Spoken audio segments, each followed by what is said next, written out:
This is your FBI.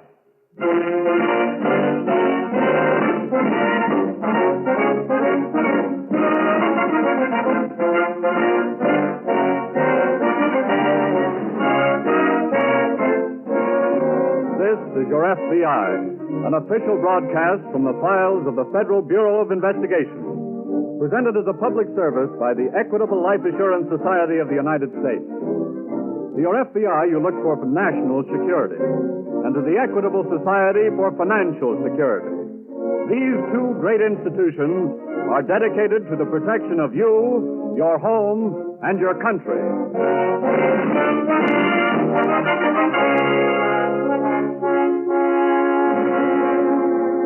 Tonight, the story of a crime against society, grand larceny.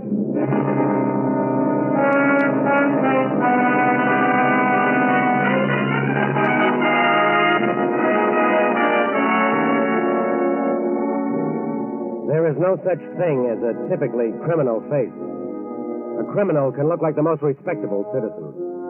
Beneath the surface, he may be a counterfeiter or a pickpocket or a safecracker. But on the surface, on the physical surface you see, he may look like an accountant or a mechanic or a salesman. A few criminals have been smart enough to take advantage of this fact by leading double lives, by actually pretending to be a respectable citizen without anyone knowing differently. Neither the police nor the community, nor even, in one case, the criminal's own wife. Dan, I hope you're going to finish that pudding. Oh, honey, I really don't have time. Oh, come on now. How about just a little more, Well, okay.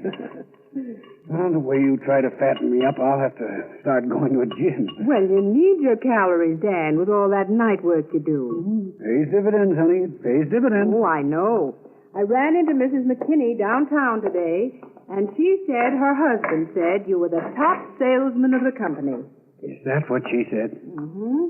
Well, of course, you know what we get if I top all sales for this month. No. What? A trip to Mexico, all expenses paid. Daniel. Yep. Hey, I'd better be getting underway. Oh, are you working again tonight? Got a good prospect I think I can land. Oh, Dan. I hate leaving you alone again, honey, but business is business. Oh, I don't mind that. I just don't like to see you work so hard. It pays dividends. Well, I wish there was some easier way of getting to Mexico. Honey, believe me, I'm getting us to Mexico the easiest way anybody could. Now, wait up.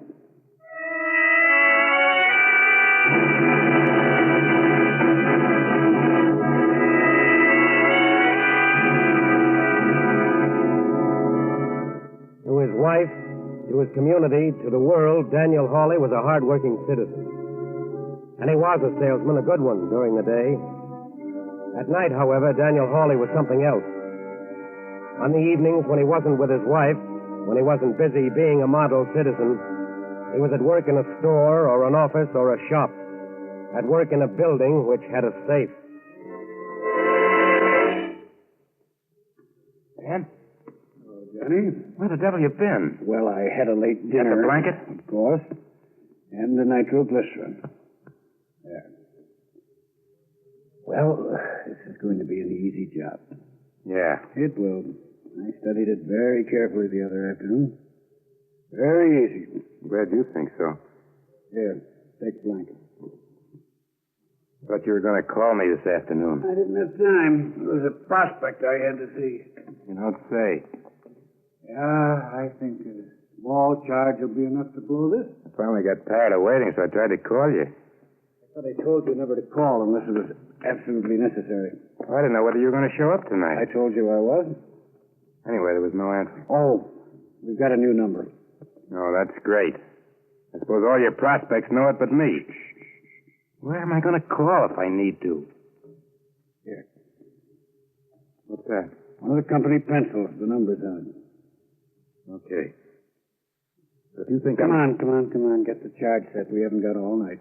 No, you got to be on the job bright and early in the morning. That's right. What's the percentage in it? Free trip to Mexico. Huh? You wouldn't understand even if I told you. No, I'm stupid. I only like to have one job at a time. Well, you finished setting that charge? Yeah. Okay, let's have the blanket. Here. There. The car outside? Sure. Now, you know what you have to do right after the safe pops open. I know. Okay, then. Stand back.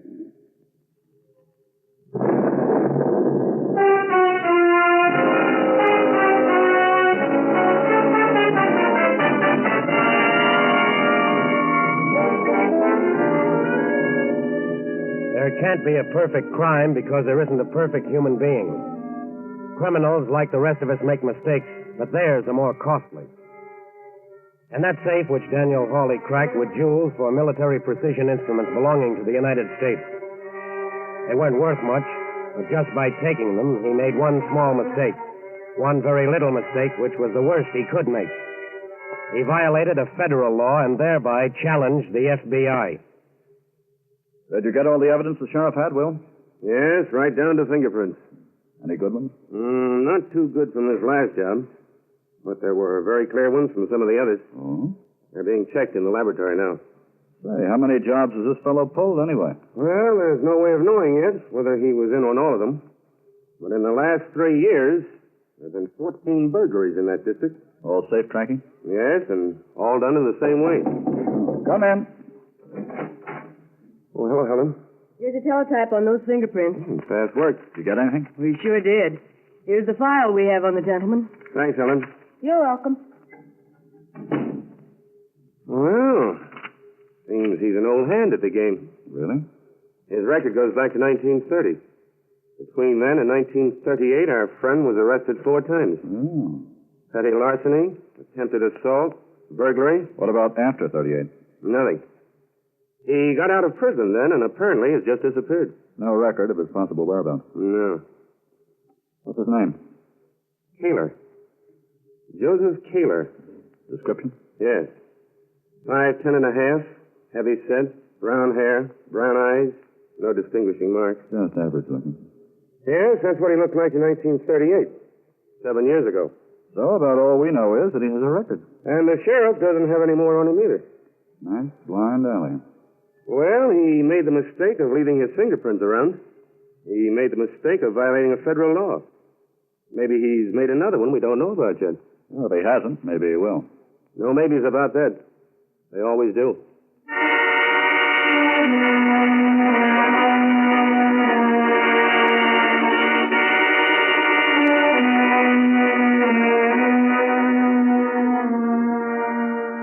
If there are 5 steps involved in the committing of a crime, then there are 5,000 mistakes the criminal can make. Some are even made after the crime is committed. Many criminals, for example, take a curious pleasure in walking by the doors of a police station, in returning to the scene of the crime, in deliberately courting danger. The most common mistake is that criminals cannot stop. If he gets away once, the professional criminal tries again, thinking he has learned more, but not realizing that the more crimes he commits, the more chance he has of being caught, because he is bound to make more mistakes. Daniel, Yes, dear? are you very busy? You're too busy for you. What is it? Well, I've been trying to straighten out my accounts for the month. All right. All right. Oh, it's not what you think at all. Bank doesn't add right. No, the baking company doesn't. Hmm? They sent me this bill for $5.80, and we really owe them $9.80. Are you sure? Well, of course, I know what I bought. Well, then what's the trouble? Well, they're a big company, and if they can't get their bills Laura, paid... make out the check for $9.80. But, Honesty may not be its own reward. Daniel, I wasn't But... really... Oh, dear, but for $4, don't have it on your conscience. I'd have it on mine. It's not worth it, Laura. It's never worth it. You mean sooner or later they always find out? That isn't the point. Oh, I know, Dad. Anyway, they don't always find out. So it's just a question of your own honesty. Daniel, I'm making out the check for the right amount. That's my girl. Just a drop in the bucket. What do you mean? Oh, that company does a wonderful business. Harriet's cousin told me. She works in the Ohio office, the one just across the river. Huh? What'd you do there? Keeps books or something.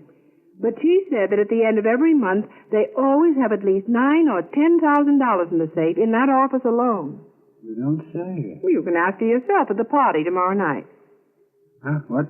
I said you'll see her tomorrow night at the party. Oh, Laura, about that party, I don't think Now, Dan, I thought you said definitely you wouldn't have to work tomorrow night. Oh, but honey, there's that trip to Mexico, you know. Oh, Dan, you said... I know, dear. I'm very sorry, but I just heard of a prospect. A particularly good one.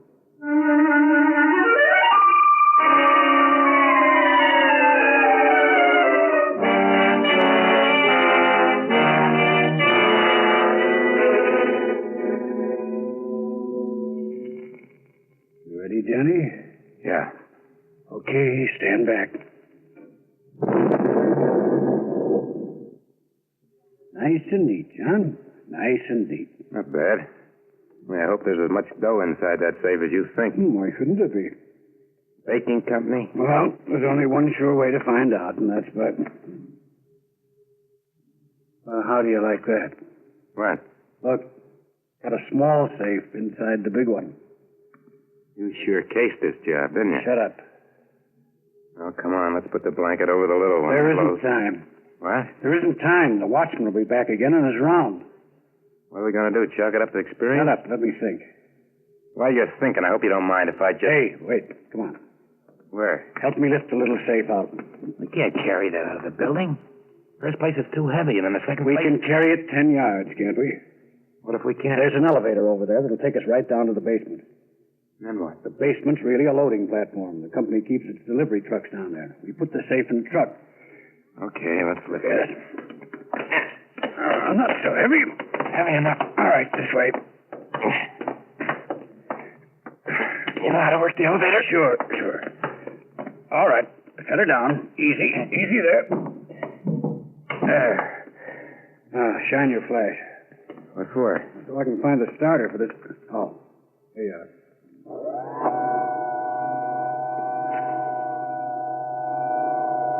Hope that watchman's hard of hearing. Yeah, just hope he's on the other side of the building. Thought you said he was. That's where he's supposed to be. Which truck? Hmm? Okay. Let's pick her up and dump her on the back of this one. There. Lifting wallets is a lot easier on the back. Yes, but there's a lot less in them, too. All right. Now set her down. Easy.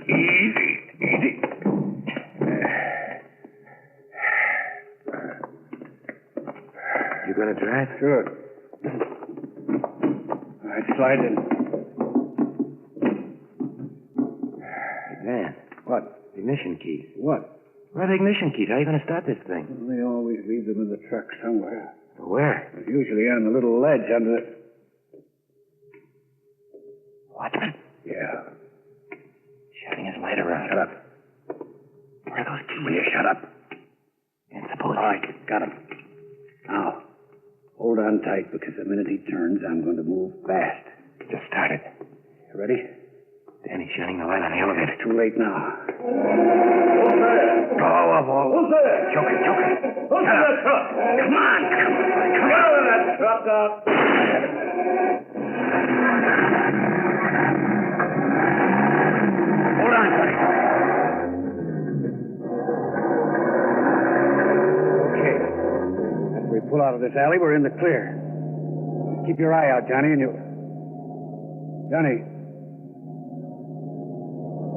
What do you know? He got you. Well, I'm sorry, friend, but there's no room for excess baggage on this trip, so... Out you go.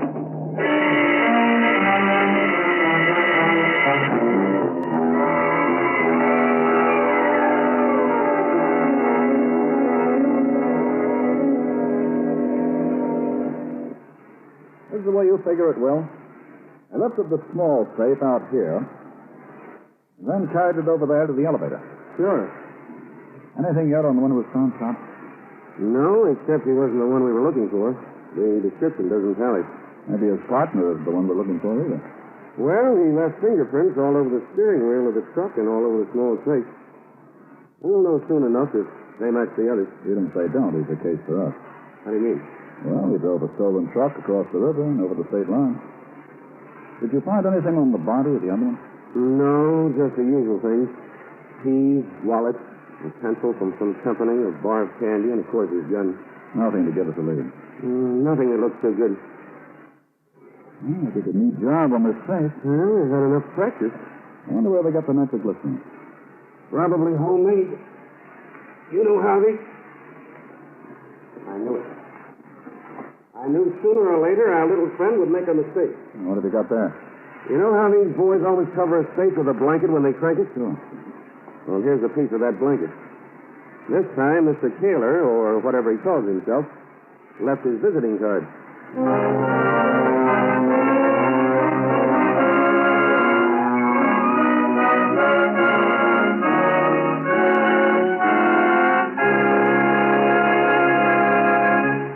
We momentarily close the Federal Bureau of Investigation's file on Daniel Hawley's thief.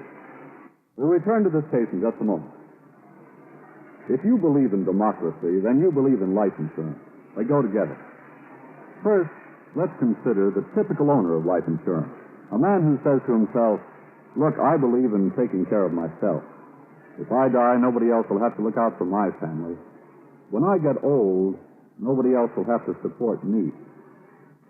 Men of that breed, right-thinking, independent, self-reliant, make democracy work. The Equitable Life Assurance Society of the United States, a mutual organization, is dedicated to cooperation with such men, to help them make democracy work. The Equitable is owned by its members, that is to say, by its 3,200,000 policyholders. And all the Society's funds are put to work for the benefit of all its members. Finally, remember that these Equitable funds are so invested that they promote the system of free enterprise on which our democratic economy rests. And so by serving its members, the Equitable serves America. And now, back to the file on Daniel Hawley. Peace.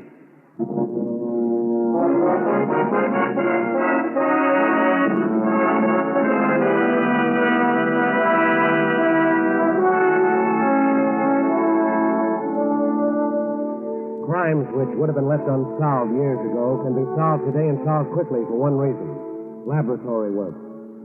That's why the FBI has built up its own laboratory until it is now the best in the world. Years ago, a small piece of a blanket would not have been a clue. But in the Hawley case, it was the lead the special agents had been waiting for. They sent the piece of cloth immediately to the laboratory and had it analyzed. Had the texture, the weavening, the thickness, the dye, every conceivable element in that piece of blanket analyzed until they found who manufactured it.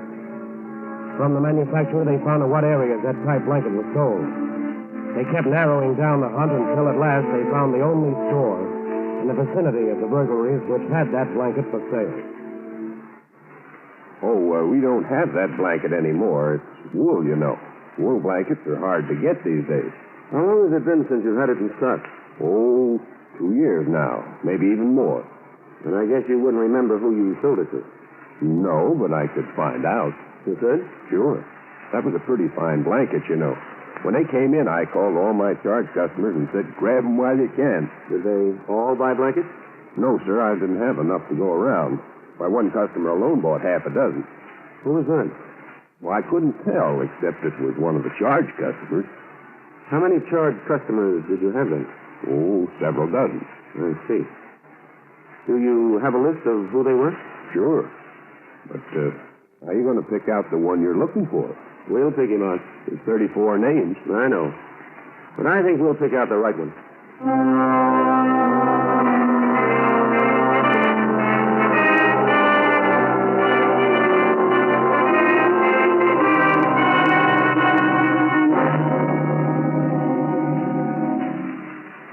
36 names, actually, Will. I know. It'll take quite a while to check all of them. Yes, I was thinking about that. Of course, we have his description. Or a description of him 7 years ago.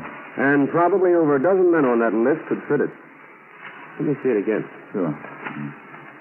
Benton, Crockett, Andy, Green, Holt.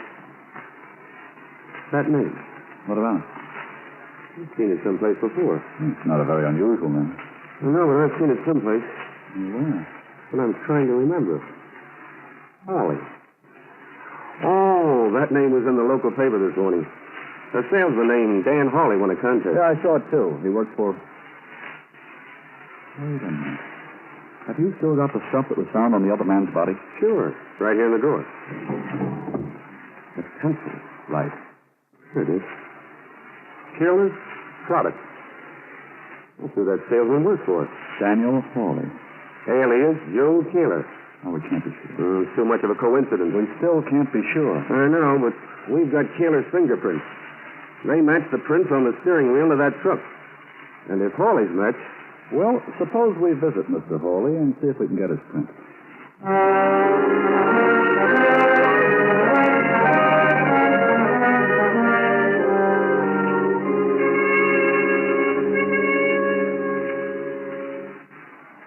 Sit down, gentlemen. Mrs. Hawley's upstairs, but I can get her down in just a moment. That's quite all right. There's no need of bothering her. How about a drink? No, thank you. You, sir? No thanks. We're really here to ask you a few questions, Mr. Hawley, if you care to answer them. Why, I'd be delighted to, sir. Delighted. How long have you lived here? Well, let me see now. Almost 6 years, I think. And before that? Before that, I was in New England. Where? Oh, Hoover. I was a salesman there, too. Once a salesman, always a salesman, I guess. Pretty cold up there, isn't it? Yes, indeed. I was glad to get back here. I have an aunt up there now. She's just freezing, she says. Can't get enough blankets. Well, I don't wonder. Hard to get now. Yes, sir. Are you one of those lucky people who stocked up while you could still get blankets, Mr. Hawley? Well, frankly, gentlemen, I have to admit I did buy a couple. Blue wool, weren't they? Yes, matter of fact, I believe they were. Do you think we can see them? Oh, I'm afraid not. Mrs. Hawley's got them all packed away in mothballs for the summer, and you know how women are. Yeah. I understand you're a top salesman over at Peerless for this area, Mr. Hawley. Well, hard work and lots of luck will always do it, I say. Mainly luck. Do you have any cards, or do you always give out pencils like this? Here, is that one of my pencils? Here. Oh, yes, so it is. Do you mind if I hang on to it? No, not at all, sir. Pleasure. Here. Thanks. May I ask where you got that pencil, sir? We found it on the body of a safecracker who was shot. What? You don't say. Yes. Well, those pencils sure keep bad company, don't they? They certainly do. Well, I think we'll be getting along, Mr. Hawley. I'm sorry I couldn't be more happy. Goodbye, Mr. Hawley, and thanks for the pencil. Not at all, gentlemen. Goodbye.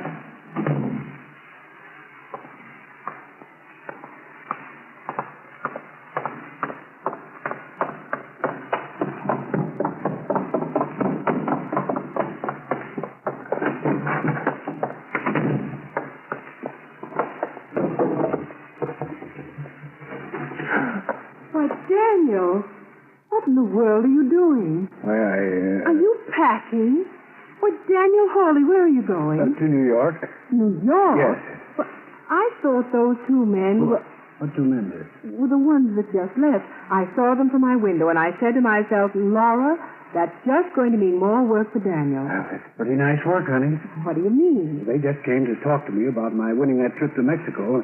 I've got to go to the New York office first to go through some kind of official ceremony. Well, it seems awfully funny to have to go to Mexico by way of New York, but as long as you're going to get there. Oh, I'm going to get there, honey. Don't you worry about that.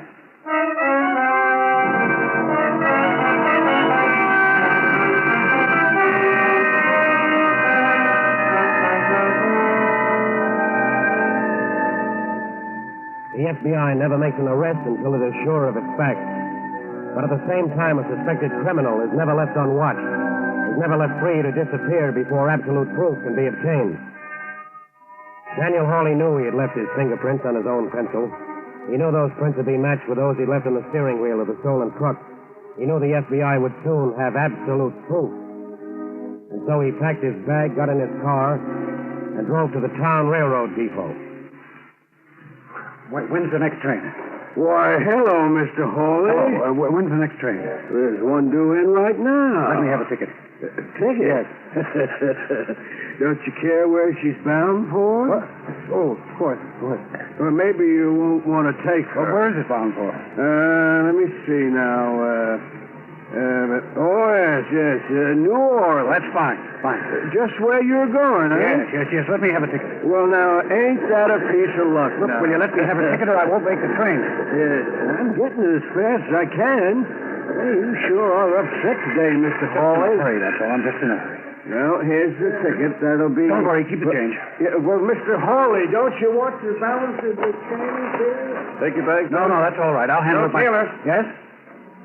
Going someplace, Mr. Keeler? Well, Or should I say Hawley? You better get aboard, sir. We'll pull it out. He's changed his mind. Yes, I don't think I'll be going after all.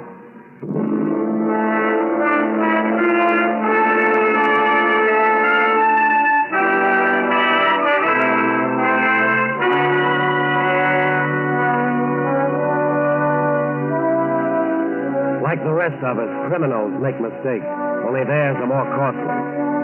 One small mistake can mean years in prison. But the worst mistake a criminal can make is to violate a federal law. Because when that happens, he finds himself up against the very thing that all criminals try to avoid, the FBI. Criminals don't try to stay clear of the FBI, don't try to avoid any encounter with it merely for melodramatic reasons. They have one simple, practical reason. They know that sooner or later they will be caught by the FBI. And once caught, they will be convicted.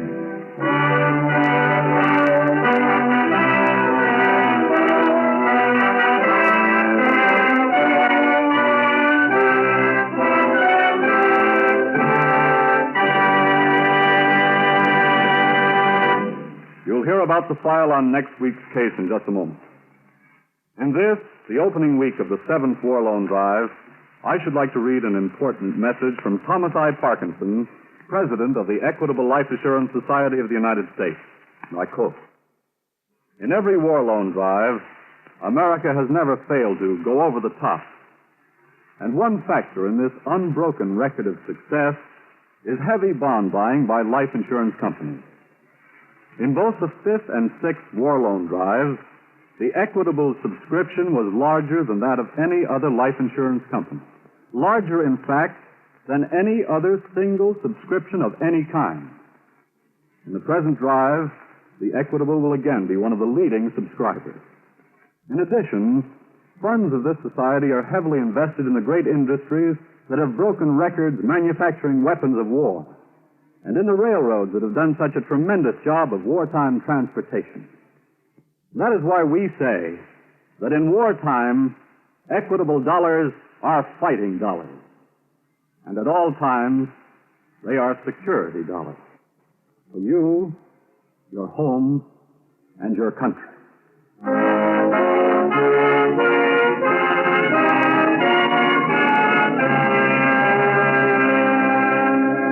Next week, a crime against our war effort. Draft dodgers.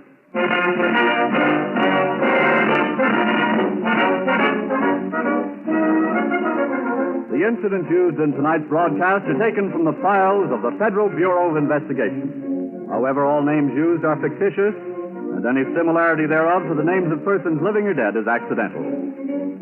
Tonight, the music was composed and directed by Van Cleve. The author was Lawrence MacArthur, and your narrator was Frank Lovejoy. This Is Your FBI is a Jerry Devine production. Now, this is Carl Frank speaking for the Equitable Life Assurance Society of the United States and inviting you to tune in again next week at this same time for This Is Your FBI.